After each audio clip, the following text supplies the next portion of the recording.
Crypto Decrypted.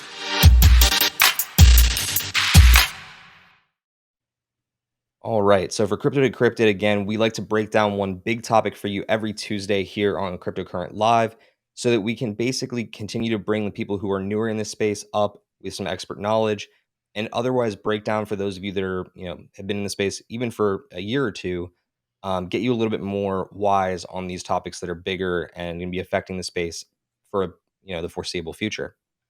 The big topic, as we mentioned earlier, for this episode is the metaverse. Everybody's eyes are on it since that big Facebook announcement.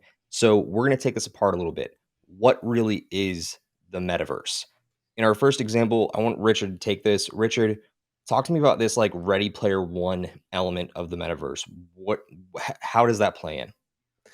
So first off, a good definition I think is by an Investopedia, and it defines metaverse as a digital intersection of social media, augmented reality, virtual reality, gaming, shopping, cryptocurrency, and actual reality. Now that is a mouthful, right?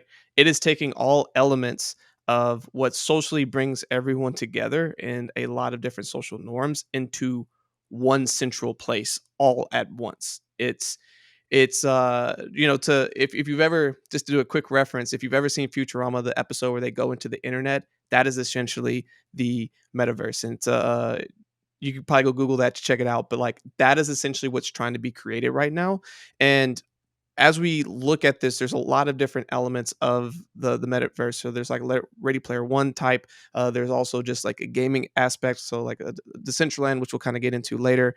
But ultimately, they're trying to make this fully immersive in all of these different aspects in one central place. And the video that recently came out, so late breaking news, Facebook talked about how they changing their names to Meta and explaining why they're changing their focus to the metaverse. It's because that's where the future is. And the technology is already headed that way. And a lot of interactions are headed to more of this VR virtual reality aspect. And for all of those who, anyone that's listening right now, if you haven't been able to have an opportunity to experience virtual reality, I'm sure a lot of you have experienced augmented reality if you've done the Pokemon Go or some of these others where you're playing a game in like real time and then like the virtualness is kind of coming up on your screen. The virtual reality, when you're fully immersed into the environment, is also just another fully immersive experience. The word that keeps coming up in metaverse is experience, experience, experience. And it's because you're literally taking all of the best experiences, or hopefully better experiences of your life, and putting them into one reality all at once, in the digital world, and actual world at the same time. So just wanted to give that full context. There's a lot of what we're going to take from different elements of that and start to break each of those different types of elements down.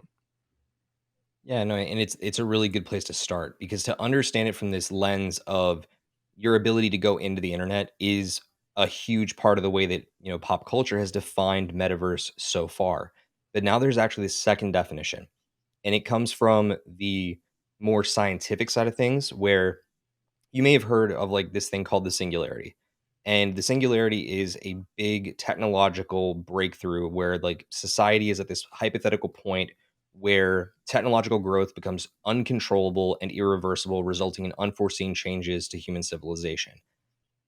What we see with the metaverse, this new definition, is that of more of like a biotech singularity, in that our development is getting to the point where tech is growing so fast, the decentralized space is growing so fast, and our intersection with the digital world has sped up so much that we could start to see more of our physical world bleeding into the digital.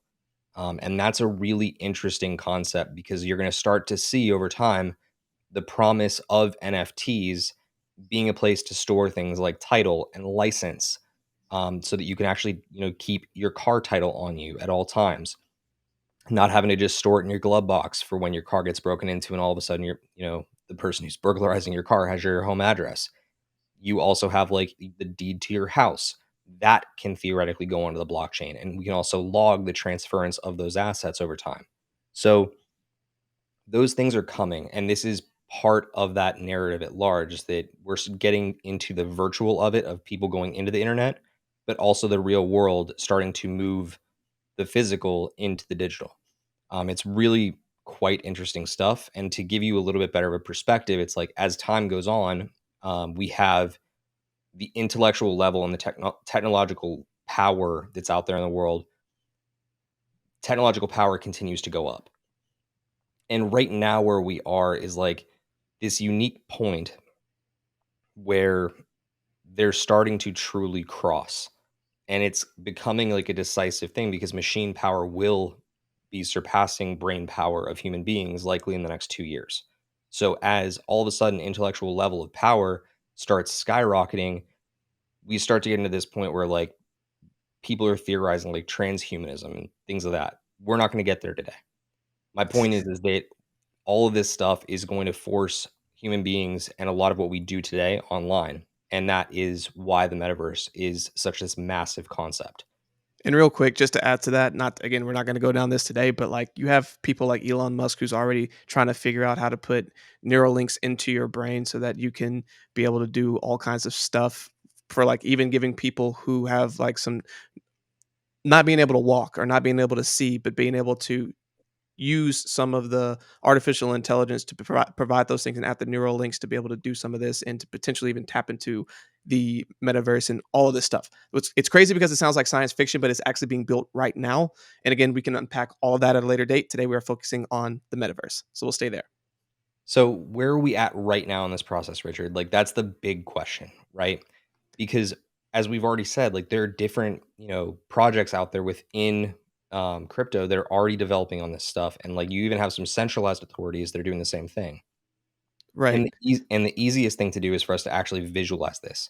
So if you're, listening to this right now in our podcast recast, I want to encourage you real quick, go over and check us out on YouTube because a lot of this we have to take visual and we don't want to like leave you out, but at the same time, it's essential that we visualize this stuff. So right now, and we had this graphic on the show a couple of months back, we have this timeline of like what the next 10 years looks like within the crypto and NFT space. And this was put out by Punk 6529, who again we spoke about earlier on the show. And 6529 operates totally anonymous online, but he postulates that we are currently in this phase that is like between digital collectibles and digital art. We're not yet to the point where like the blockchain has embraced gaming yet or brands, but we're moving towards that. And it's kind of like this stepping stone game. You have to have collectibles before you can have art on the blockchain. You have to have art on the blockchain before you can get to gaming because those assets have to be held and even, be secured. And as time goes on, we build towards the metaverse. As it stands right now, we're 4 off of being into the metaverse. So, Richard, where exactly do you see it? I guess from a contextual standpoint for our podcast listeners, where is it that we are right now and how quickly are we getting to metaverse? Metaverse is going to take a lot of time to develop to where it's fully immersive and it's doing all the things that is being discussed. There's already metaverses that are out there and they are pretty basic in the technology. So imagine, um, I don't want to go too basic and say like it's like Atari level. So if you think about gaming, think about the very first game that came out, Pong, and then to where we are now, where there's freaking PS5s that's in 4K and all that kind of stuff. We are not necessarily Atari, but we're probably a couple of steps above. So we're early like games that you were using little joysticks for, and they're like 2D pixel. So like we are super early in the process of building out the metaverse ecosystem. So there are some games and some advanced that are like starting to make it a little bit more. The graphics are getting a little better, but like still the basic utility and how you move around and interact with the metaverse world is still pretty primitive. So again, I would say we are extremely early. I'd say we're in like the 1980s, maybe early 1990s worth of like gaming capacity, if you will. Yeah. I mean, to be very clear, like we're very early, and you hear that said a lot in the space at large. But in the world of metaverses and NFTs and digital assets, from like the collectible standpoint, we could not be earlier. I think the thing that I want to get to is connecting the dots there that you were getting at, Richard. Like, what is your favorite open world game? Oof. I know I'm putting you on the Open spot. Sorry. Yeah, there's plenty. I mean, so World of Warcraft is always one that people go back to, and then another one. I used to play a lot of Skyrim back in the day. Yeah. So Skyrim is the example that I was kind of thinking of, but you're right on World of Warcraft because it is what people consider open world. They've built this massive landscape, right? And you can go and navigate this world. That is a primitive of metaverses and metaverse gaming because where people envision the metaverse going is more so like looking like that and looking like that style of gameplay. But the difference is as you walk into a house or you walk into a property in Skyrim, that's actually someone's property, right? People own Yeah, that land. It's not just who made.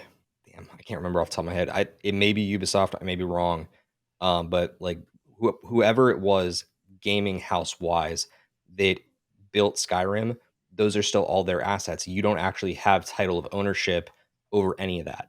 Where we're headed to is the place where these games exist and the assets within the game are owned by the players, or you are playing to earn assets or playing to earn a specific game's currency. Again, stepping stones. So you have primitive open worlds and primitive metaverses, but you don't have any degree of ownership. One of the big examples we'll get to in a bit is Fortnite. So as we kind of go along this chain just to up to metaverse, you're going to see things like popular brands, like we talked about earlier, Nike, Microsoft, even bigger ones like Facebook turning to Meta now. They're all going to eventually bleed into the metaverse and or create their own pathways into the metaverse. So all of our culture will also start to bleed in. We talked about this on the episode that we actually originally brought this up, where in the centralized world, you have Supreme as a massive streetwear brand. In the metaverse, the equivalent right now is Bored Ape Yacht Club. They have their own brand and they're a premium brand within the space. So you have foundational building blocks already being placed. And across the next 2 years to 3 years, you're going to see gaming really start to explode. And gamifying the assets that are out there is the next big stepping stone to a true metaverse. So there's one other graphic that kind of does a good job of explaining where we are in the development of all this.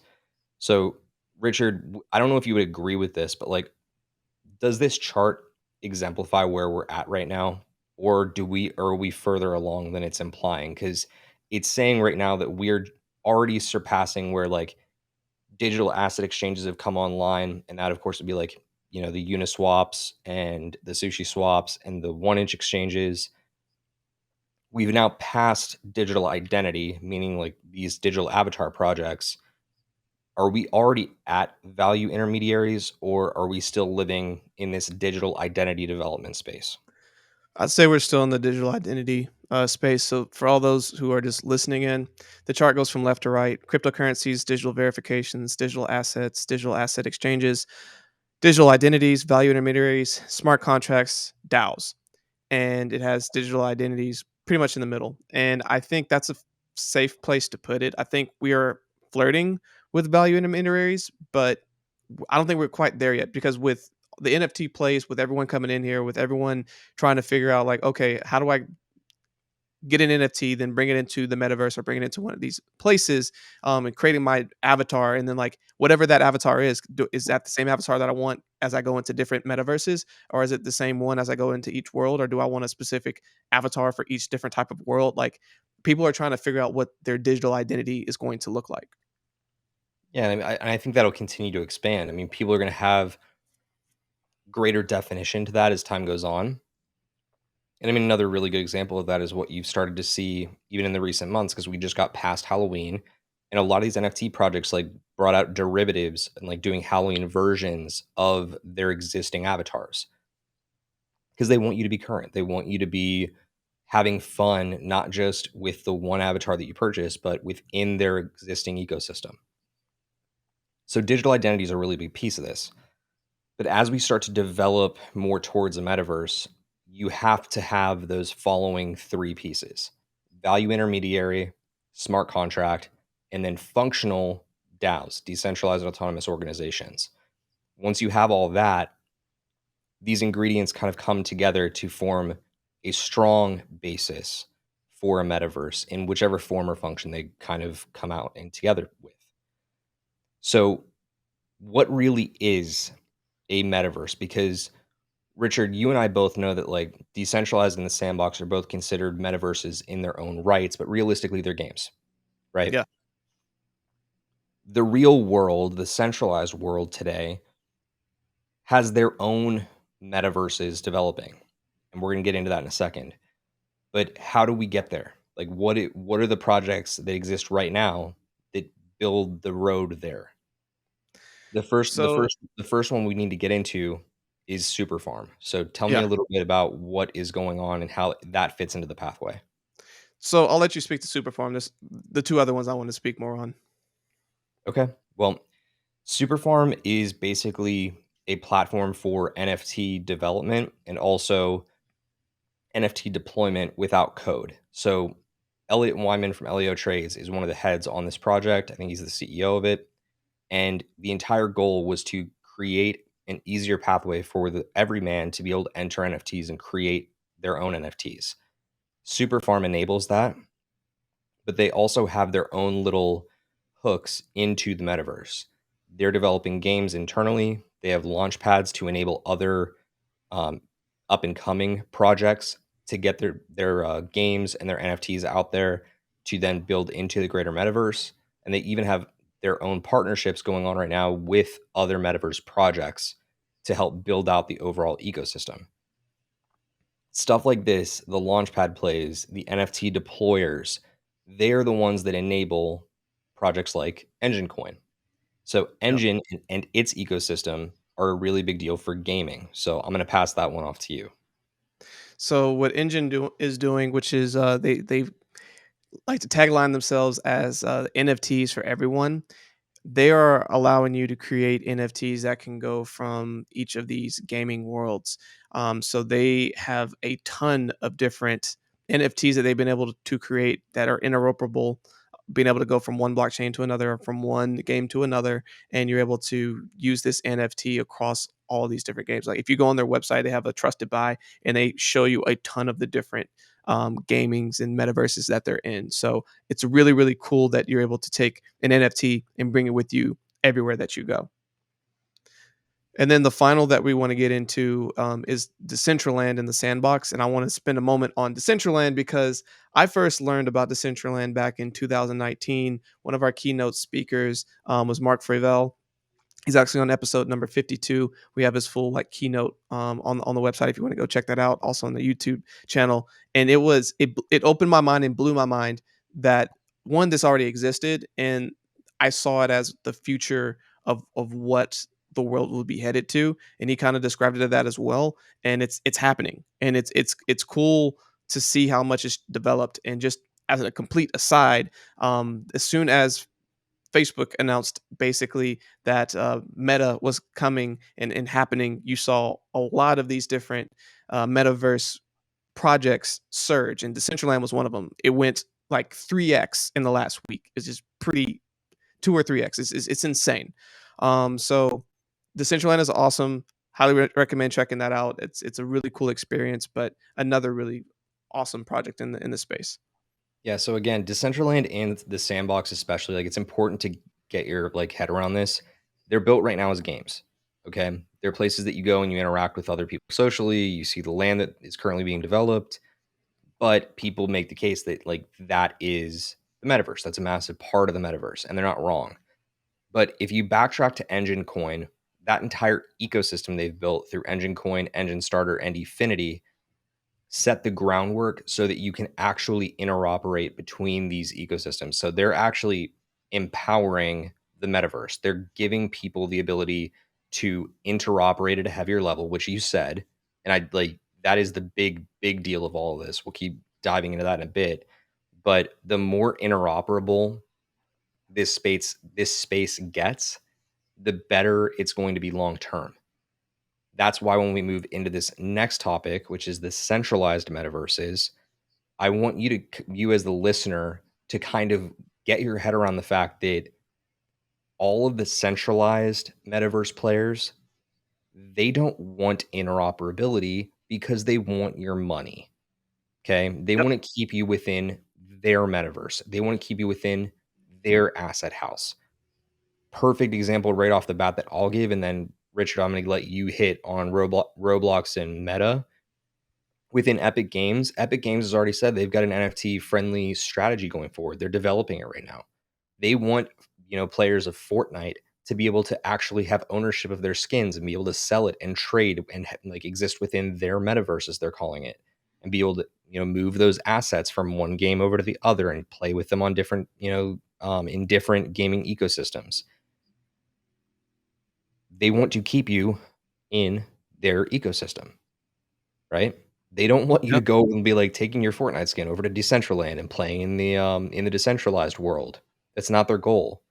So, talk to me about how some of these other centralized metaverses work and why it is that we are so positive on the decentralized metaverse over the centralized. So decentralized is obviously going to give a lot of more flexibility and freedom and power to the end user. The centralized is going to be easier onboarding, easier to come in, understand what's going on, have someone hold your hand, and easier for you to spend your money within an ecosystem and get wrapped into the world. Um, why Roblox has been extremely successful, which they're on everything from Google and Apple stores, Amazon App Store, Xbox One, Microsoft, etc. I mean, you know how those ecosystems work. They allow you to go in, start building things, but you're going to pay to play and get like extra skins, et cetera, et cetera. And you try to like level up to show whatever, but then your world ends there. It's not like you can then take everything that you just spent your money on and then take it to another world. Same thing currently, not to get too far off. You brought up the example of what's going on with uh the shooter game that like, they have like the different, they Talking can like Fortnite. dance and Fortnite. Same thing with Fortnite. You go on there, you spend all this money, you go to all these different worlds, and like you can't take your Fortnite character and now go to Decentraland or etc. They want you within their world. Same thing with Meta, with Facebook. You really think Facebook is going to want you to take everything that you're doing in Facebook and go to other platforms? Like you know, there's going to be other companies that are eventually going to come out and corporations that are going to try to go and create their own metaverses, and they're not going to be interoperable. Just like Steven said, at the end of the day, they're a business and they want you to have an amazing experience within their metaverse and never leave.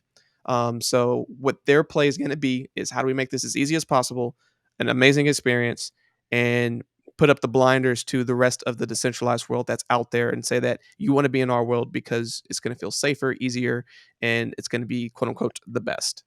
Yeah, and I mean, like, look, when we talk about Meta, like across the last two episodes, the fact that Meta is doing what they're doing and they're moving away from Facebook and they're bringing more exposure and more eyes onto this concept of metaverse, it's a great thing for metaverse at large. But let's not get this twisted. They literally are doing this because they want to maintain control over you. Like, they only care about having control over you. That's it. Okay. Mark Zuckerberg is not doing this for the betterment of society and all the human beings out there. Like, that's not the game.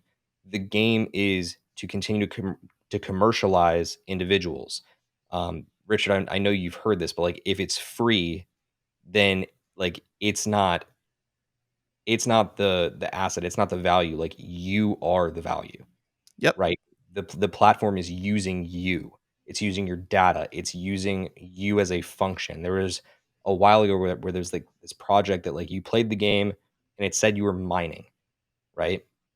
But realistically, you playing the game was actually mining for the company. That's the Yep. entire purpose. Your computation was actually providing the company more cryptocurrencies. So you were actually working for them for free, basically. So don't ever think that when like one of these centralized authorities come out, like that they're creating a metaverse for like the betterment of society. They're doing this because they want to continue to remain relevant when metaverses actually deploy. That's a really important distinction to make. So I guess the question from here is, unless there's something else that you wanted to touch on, when metaverse, like when is this realistically going to happen? What's next? When are we going to see this come to fruition? What do you think? So the metaverse is already here. They're just in its primal form. They're still being developed. They still have a lot of legs to be built out. We're gonna in our picks in a bit, you're going to hear about a couple of different really cool projects that are out there, and a lot of them are games. But eventually, they're going to be less of a fully immersive game and just more of like a experience. Not to abuse that word today, but like as this continues to develop, it's gonna take time.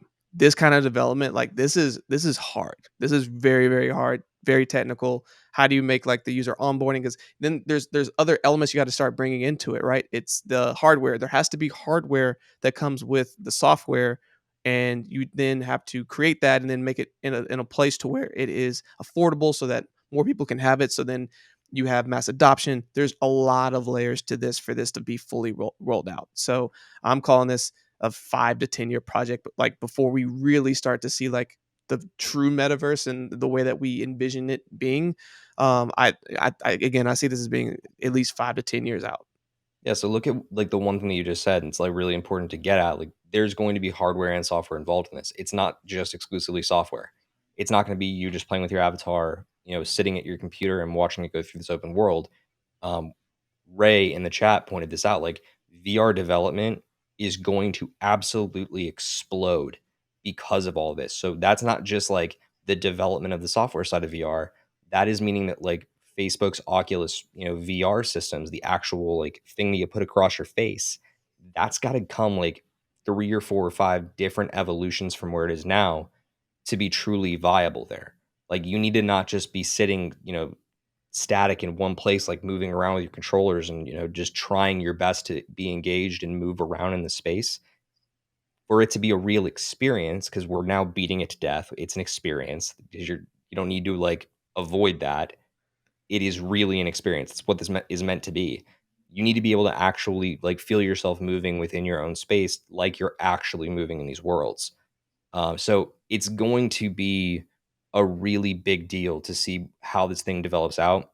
I would tell you that right now, if we backtrack, and I'm going to bring it back up on screen for a second. I think it's really important to get this type of timeline just absolutely ingrained in your head. And seriously, if you are not following Punk 6529 by now, do, because this guy is an absolute ahead of his time genius. And I hope he stays anonymous forever because he says what we need to hear. Yes, we're at the point of collectibles and art. Art blocks exists. We're seeing avatars traded everywhere. Gaming is going to happen in the next 3 years. I'm very, very confident of that. I know that there are other people in the gaming space that will disagree with me on that, but the reality is that independent gaming houses are building right now. They're developing. They're big open world games that are going to be deploying NFT projects into their worlds. You can buy land, you can sell land, you can develop on that land. That's all coming in the next 3 years. So by the next bull run, I expect that we're going to see that. But we're also going to start seeing brands starting to bleed over, like we're already starting to get the hint of. I would also probably then postulate that like we're probably 6 or 7, maybe even 8 years out from culture. But I think you said 10 years to metaverse. Yeah. Yeah, I would put it. I would definitely agree. We're probably 10 to 12. I think at the 10 year mark, like we'll hit it, but like a lot of hacks will happen, Oh, right? Like yeah, we're yeah, gonna have a lot of barriers at that point. Like people will yeah. say like we're here, we're now, like it's happening. It is, but just like Anubis DAO from earlier, they got hacked. They thought that they were forking off of a really stable project. Not so. You see all these other projects that thought they were safe. I guarantee you, Thorchain earlier this year thought they were secure, right? They got hacked Yep. for a ton of money. Okay. This is going to happen in the metaverse. And it's why, just as importantly, you need to continue pushing your security and safety protocols further. But I think that that gives us a very, very good understanding of where we are within this timeline. But that is what we've got for you on the metaverse today. If you have any other questions for us, you want to learn more about this stuff, please do us a favor. Hit us up on Twitter, hit us up on any of our social media platforms. We want to continue this dialogue with you. We want to make sure that we're answering your questions. So even if that means coming and joining us here on a Tuesday or a Friday evening to ask us some questions live in the chat, we would love to field some of your questions. But otherwise, feel free to leave a comment for us because we'll address it in an upcoming video. Again, make sure you're liking and subscribing. We really appreciate you being here, but let's jump into this next segment.